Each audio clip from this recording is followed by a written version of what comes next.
Mkali wa kucheka na nyavu ndani ya kikosi cha Singida Black Stars wa kumuita Jonathan Sowa, ambaye huyu ni raia wa Ghana, anatajwa kuwa kwenye rada za mabosi wa Simba, huku Yanga nao pia wakiwa karibu kabisa kuinasa saini ya nyota huyo. Sowa ni ingizo jipya ndani ya Singida Black Stars. Aliingia katika kikosi hicho kwenye dirisha dogo na tayari ameanza kuonesha uwezo wake ndani ya uwanja kwenye mechi za ushindani, akifunga jumla ya mabao 7 katika mechi ambazo amecheza, jambo ambalo limeongeza ubora wake na hali ya mabosi kutoka Kariakoo kuhitaji saini ya nyota huyo.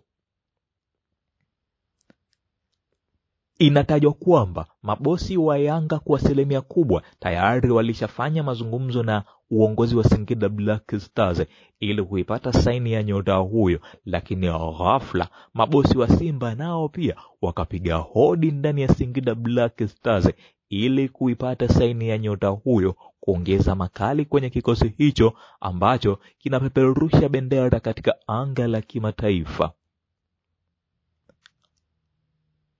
Habari zinaeleza kuwa uwezekano mkubwa kwa Yanga kuipata saini ya Sowa, raia wa Ghana, upo, lakini itategemeana na dau ambalo litawekwa mezani, kwa sababu mabosi wa Singida Black Stars wameweka wazi kuwa wanamhitaji mchezaji huyo, na timu ambayo itakuwa na ofa kubwa ndio ambayo itasepa na saini ya nyota huyo ikiwa watafikia makubaliano mazuri.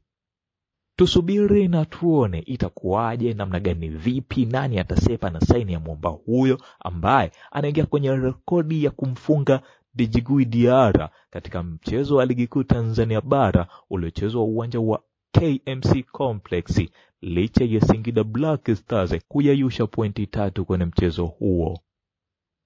Ni sauti ya Lunyamadi Somliuka, a boy from Jombe place to be.